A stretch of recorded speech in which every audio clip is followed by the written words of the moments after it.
Namaha.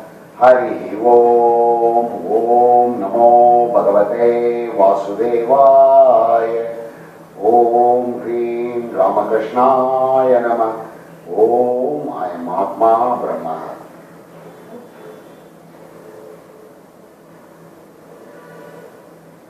Good morning, ladies and gentlemen, devotees and disciples of Advaita Sadhana Vidyapitham. I would like to take this opportunity to wish you all well. May the God be always with you. May the spiritual sadhanas that you perform come out very successfully. After 3 topics that we have discussed so far, we have come to the center, one of the essence of Vedanta, called meditation.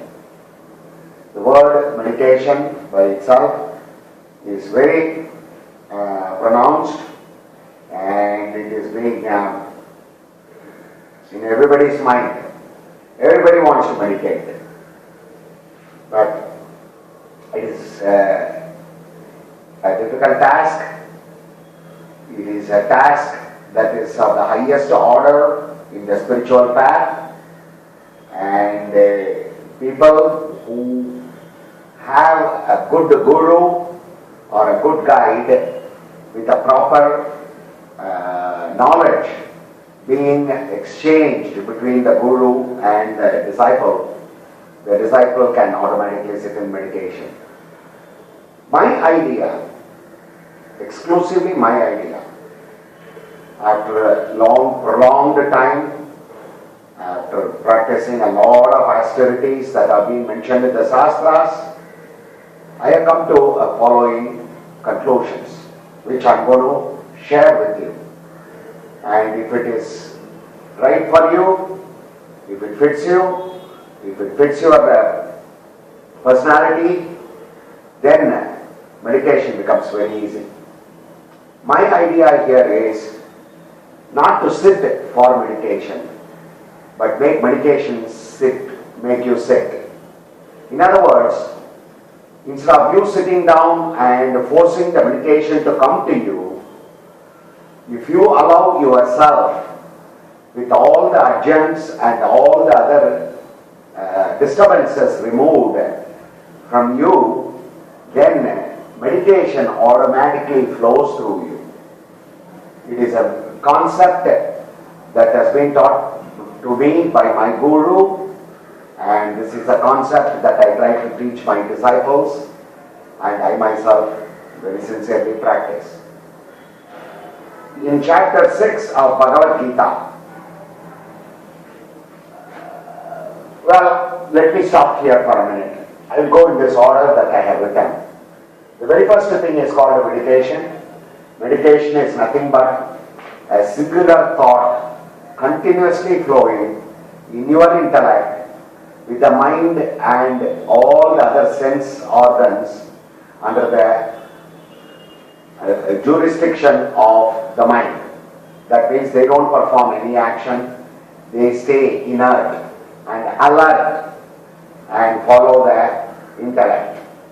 The intellect is considered to be a higher faculty than mind, and mind is considered to be a little higher faculty than the senses, and the senses are a little higher than the sense objects. Objects are in the world, people, places and things.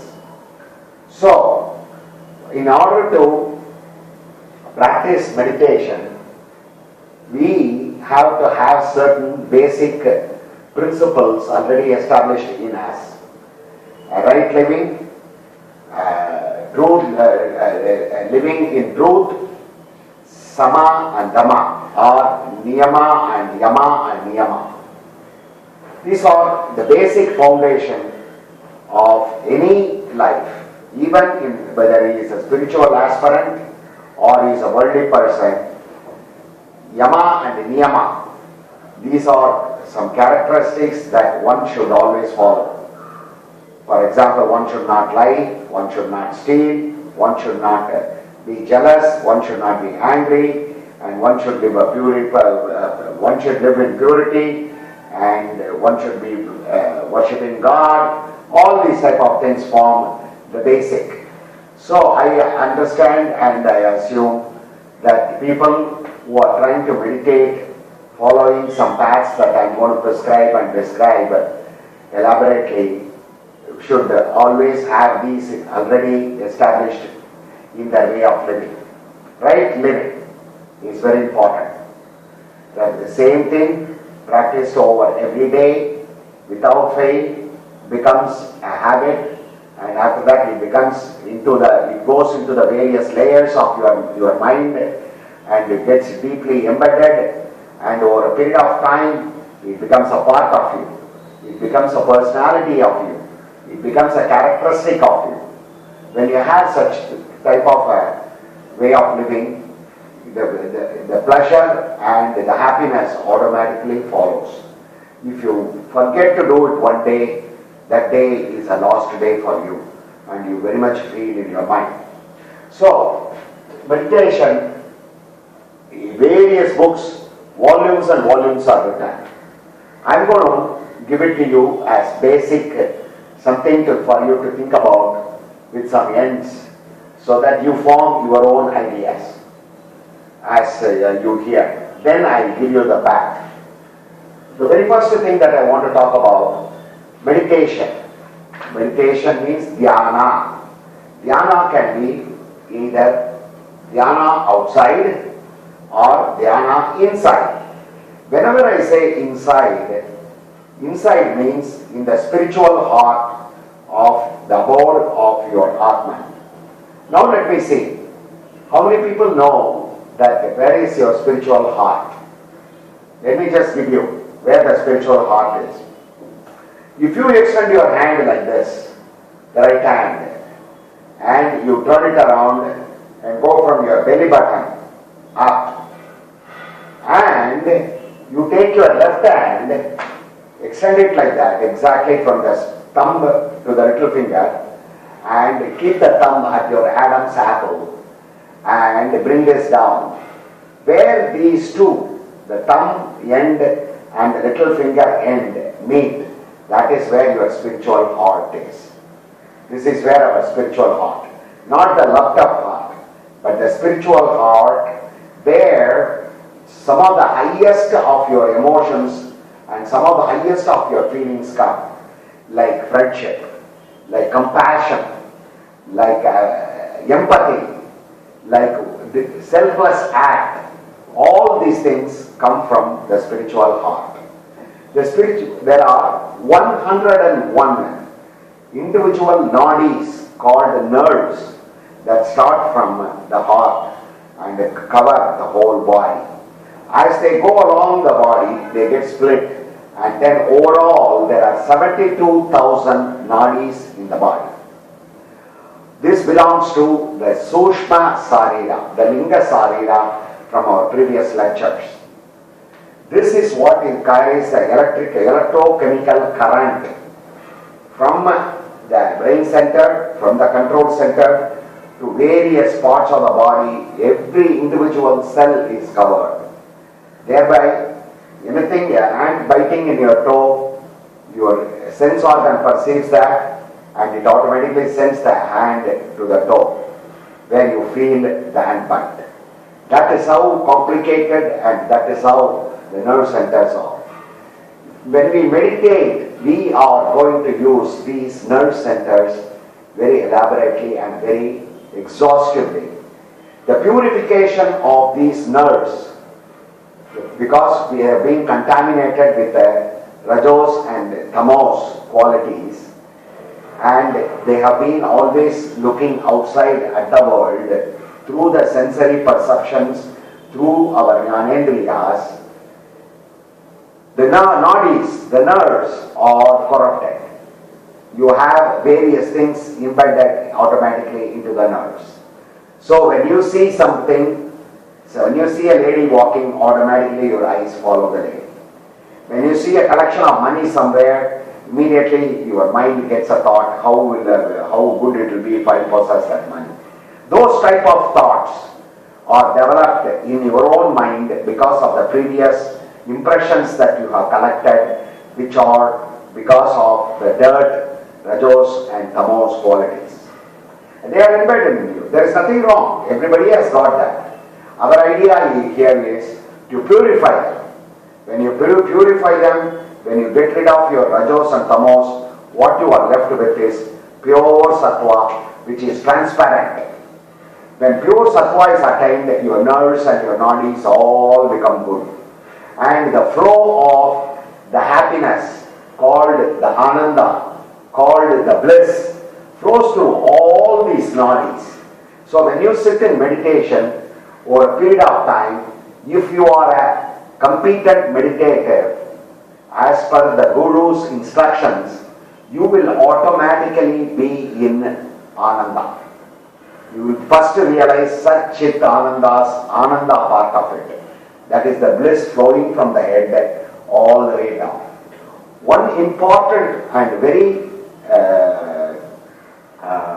spiritual requirement for this meditation is going to be what is called brahmacharya. The word brahmacharya means a lot of people get horrified. It is, they say, suppression of sex. Unfortunately, they have misunderstood it. Good teachers like Swami Chinmayananda, Ramakrishna, Sadasiva Brahmarendra, they all showed a higher level of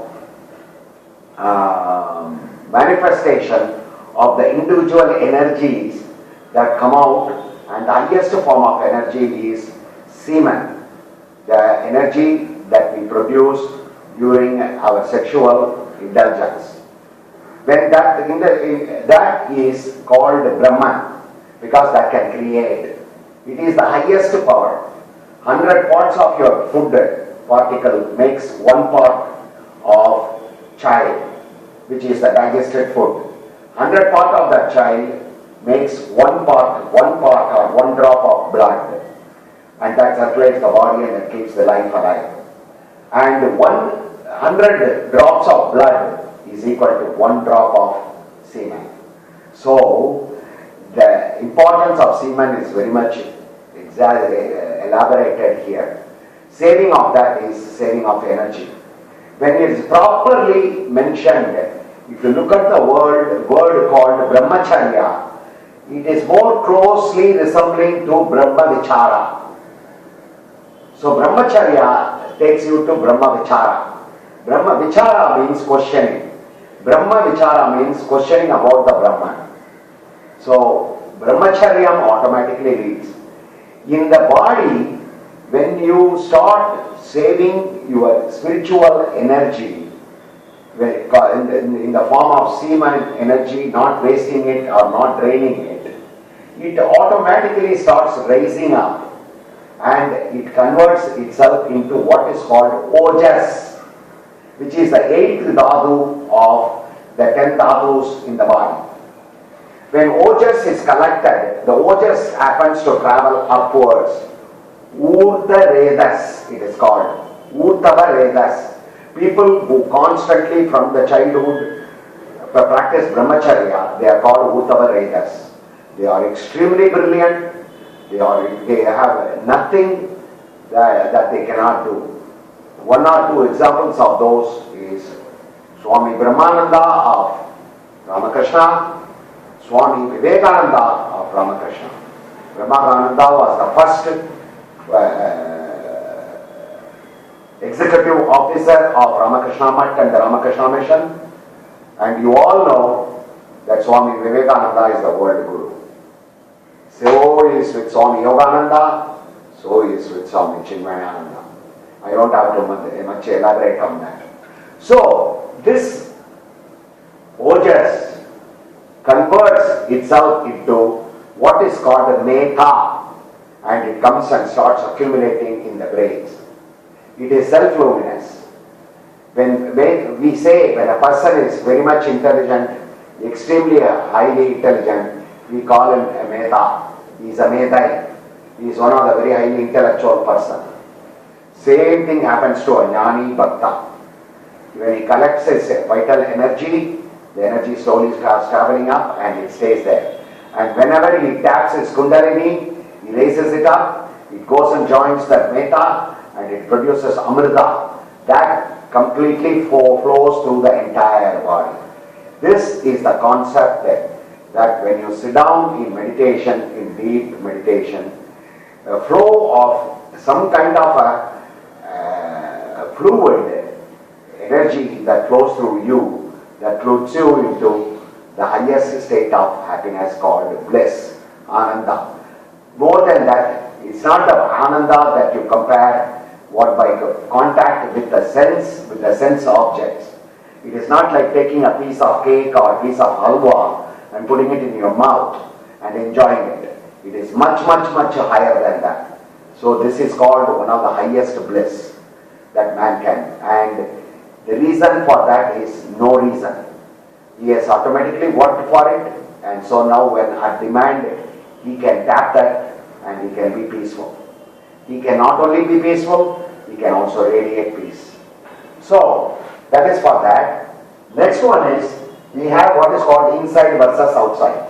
So when a person has an object or an idol worship of an Ishta Devata, he can keep the Devata outside and then he can perform all kinds of rituals and then he can worship it, he can do the artis, he can offer the idol all kinds of upacharas, and finally he can make the person, just like a guest coming into our house, how we treat the guest, we treat the idol in our outside shrine that we have in the house.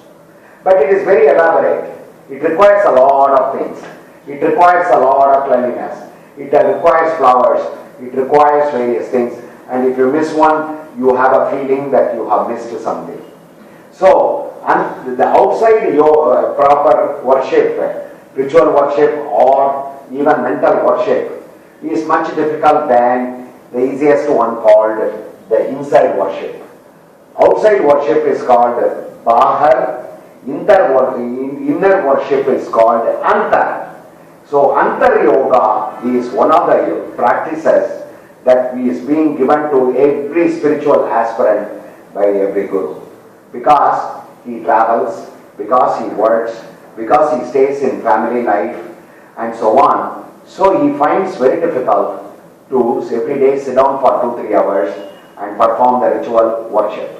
Instead, he can find a place in his own residence, a calm and quiet place, where he puts a seat and he sits down on it and he opens up his spiritual heart, which is bigger than the outside atmosphere.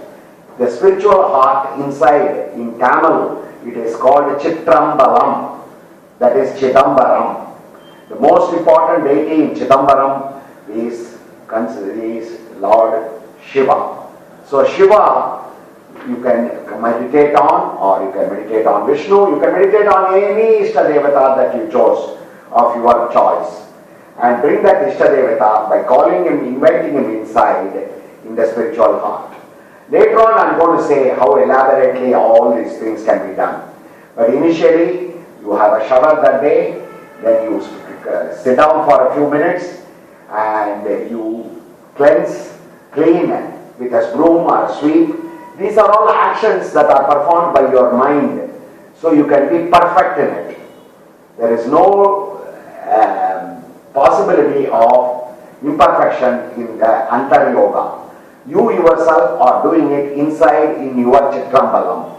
That means you are doing it on your Chitta with the mind as the Antakarana instrument. You have no movements of your hands or everything. You look as if you are meditating, but actually you are performing the rites first to start some kind of a meditation. This is a very powerful tool to understand the philosophy behind it, the science behind it, and the technique behind it in you going into your own shrine and staying there. It is the most safe place for you. In that shrine, nobody can enter except you and your Ishta Devata. Nobody else can enter it. So, please keep in mind that Antar Yoga practicing is one of the very fundamentals of persons who really want to conquer and achieve in meditation. So that is for that. Bhagavad Gita, now coming to Bhagavad Gita. Bhagavad Gita is the divine song, as you all know, by Lord Krishna's mouth, as in the words of Veda Vyasa. Veda Vyasa is a Amsa creation of Lord Vishnu. So, he is also a Vishnu. So, through his mouth, in Mahabharata, between the chapter, in Shanti Parva, between the chapter 25 to 43, there are 18 chapters consisting of 700 verses. Those 700 verses are considered to be the Gita, Bhagavad Gita, the divine song of the Hindus, recited by Krishna to Arjuna in the battlefield of Kurukshetra. A topic about Bhagavad Gita comes separately. But at this time, since everybody has an idea, I am taking up Bhagavad Gita. In Bhagavad Gita chapter 6, the chapter Yoga of Meditation, very clearly states all the things. And in that, for me, the most attractive was aphorism 24 and aphorism 25, which very clearly gives you how the form of meditation should be. For those of you who are interested, take it and read it, but I'm going to mention it as we go along. The next thing that we should always keep in mind is that in our 6 darshans, Vedanta takes a separate category and Yoga takes a separate category. So, there is a difference. This has to be very clearly understood by all the aspirants, how they want to perform, what they want to perform. Whether they want to do it Vedantically or whether they want to do yogically. Vedantic way of life is entirely different compared to the worldly life or the yogic life. There is a lot of differences, but I am going to mention at least 5 or 6 for initially for us to catch.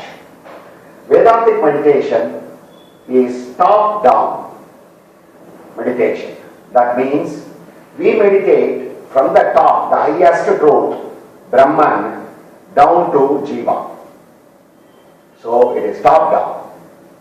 Whereas yogic meditation, we go from bottom up. We are Jiva, we are trying to get rid of or suppress or get rid of the snares of Maya, and then we want to realize Brahman. First difference. The second difference, which is more on the superficial level, is Vedanta does not prescribe any specific postures, rituals, or anything for that matter. Vedanta is free. Vedanta consists of your mind and your intellect. So, we need initially a mind control and a sense control. Whereas yoga very specifically says that sense control and mind control are the first things that you should practice before you go into even sitting down for meditation. Both accept now, I have given 2 differences, but now both accept the yama and niyama. Without yama and niyama, nothing is possible. Even life is not possible. Life becomes an animal life. If you lie, if you steal, if you are jealous, if you are angry, if you are coveted, if you are lusty, all these things are going to ruin you and you are going to be going down and down. So niyama and yama and niyama practiced together. Yama alone can be practiced, that's good. Niyama, receiving of gifts, lying to others, giving false information in court cases. Those type of things come under niyama. But yama, if you miss the whole human birth. You are no different from any animal, because animal also eats, animal also procreates, and animal also fights, animal also dies. So we have to separate ourselves. So the commonality between these two are yama and niyama.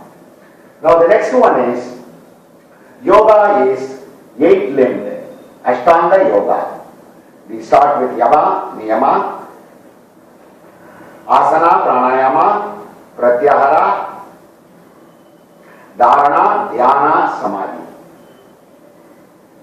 We have the 8. There is equivalent words for English. I will write it in the site for that. In Vedanta, we have only 3. Shravana, we hear. Manana, we reflect and contemplate and contemplate and contemplate. Finally, we agree with all the yuktis and reasoning, synthesis and analysis. We come to a truth. And then Nididhyasana, we simply stay in the truth. We think of the truth, we talk of the truth, we breathe the truth, we live the truth. That's it. So, Shravana, Manana, Nididhyasana. Here, for Vedantic. Now, for Vedanta, both of them, very interestingly, don't give a God as such. Whenever we say God, in Vedanta, it is called Sadhuna Brahman. That is God with attributes, God with power. When you understand the previous lecture or the previous discourse that I gave, where how Brahman used by Maya is covered and projected as Ishvara. That Ishvara is called God. So Sadhana Brahman, Vedanta doesn't have one at all. Vedanta concentrates only on Brahman. In the Nirguna, Nirvikalpa state. A state lower than that, Vedanta agrees Sadhana Brahman. So I wouldn't say Vedanta doesn't have one, but as you go to the highest Vedanta called Advaita Vedanta, there is no particular God. It is called Brahman, one without a second. In yoga also, we don't have God. We can meditate yogically on anything, including science, including your subjects, including any matter, but as a spiritual aspirant, your idea should be to meditate on God. We all have a God, we know, He is our Father and Mother of the cosmos, and through Father and Mother, who is a body giver, He manifests and then He comes and sits in our heart. That is the God for yoga. If you meditate, if you want to spiritually meditate on yoga, then you should have an Ishtadevata. If you want to live accordingly to various other schools that are existing right now, they can take a book and they can meditate on a book. It may serve the purpose or it may take you to a higher conscious level. But you want to come into the level of Jivana Mukta or liberated in life, or come out of samsara. That is my goal. That is the goal primary of the Advaita Sagara Vidyapitam. It is not to have a spiritual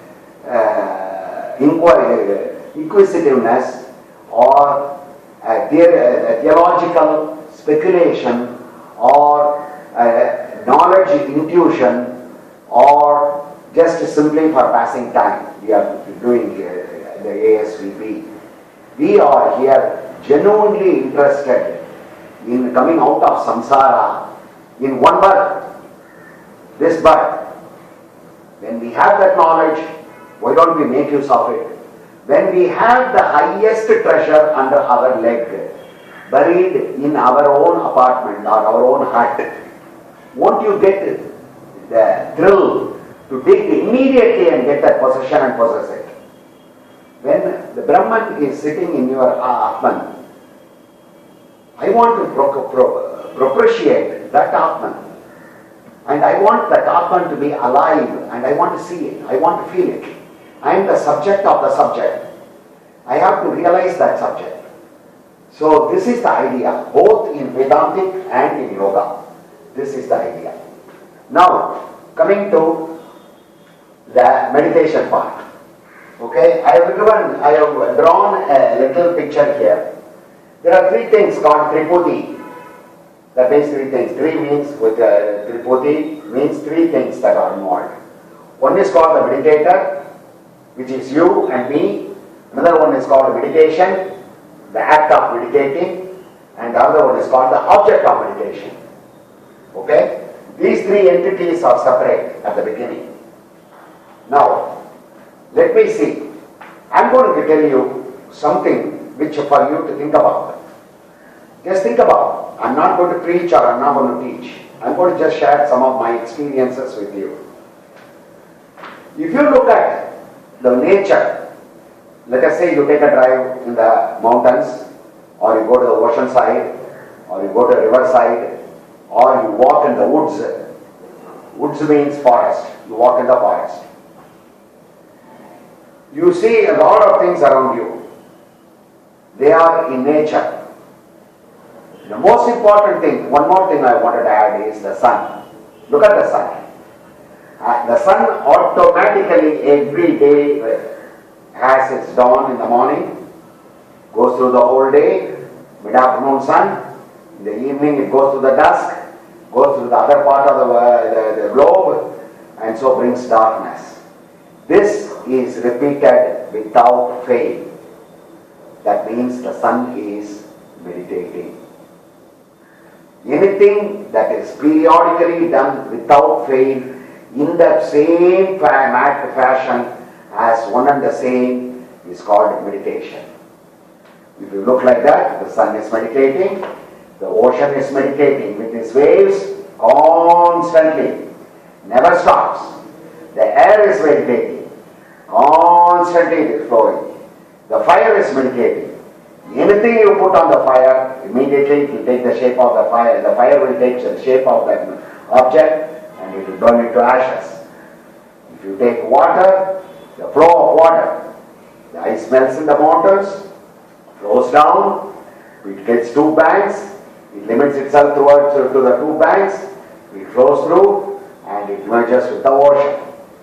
A bird flying in the akasha, you can keep that as a very good symbol for meditation. Single bird with a huge wing flying in the highest of the sky. Upwards is sky, downwards is sky. All around is sky. The bird is happily flowing. That particular thing is called meditation. A fish in the ocean. All sides are water and it is so. The point, the idea here I am bringing to is, in nature, everything is meditating. It is only man and the creatures created, they have forgotten their meditation. Now, meditation is a formation of a wave of a single object in your mind. When it is repeated continuously, without any other thought coming in, then you are meditating. This is a very important factor.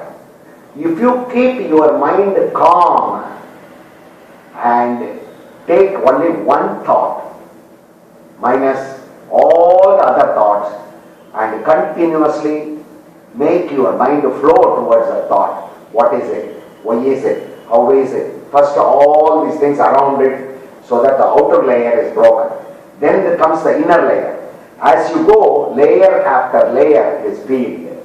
Just like an onion being peeled layer after layer and ultimately left with nothing. Actually that nothing is Brahman, because there has to be a conscious principle to witness that nothing. So just like peeling an onion, you peel the layer after layer of the object that you are meditating. Over a period of time, these three start slowly coming towards the center. They merge. In the ultimate, in the nirvikalpa samadhi, when you attain it, the object of meditation, the meditator, becomes one with meditation, and there is no difference. There is no the feeling of I, or the feeling of the body, or the feeling of the world, or the feeling of the God. Everything has merged together. That is the highest state. This state to be attained has to be done very slowly according to Bhagavad Gita chapter 6, 24 and 25. Bring all the the Jnanendriyas inside into the mind, let the mind be inside the prana and take the mind up into the intellect, and chitta be completely stopped from expanding, and the mind is focused on one particular thought. This thought continuously repeated makes the mind static, looks static. It is not static, it is very fast. In mental operations, your mind is acting in the supra-conscious state from ordinary conscious state. I will have to elaborate this meditation in 2 lectures. It is not enough. Already half an hour is over for you for the beginning. So I will go into my next lecture and elaborate more on meditation. So far, so good. May the Lord be with you. Om Gurubhyo Namaha. Om to the followers of the ASVP, my best wishes and good luck.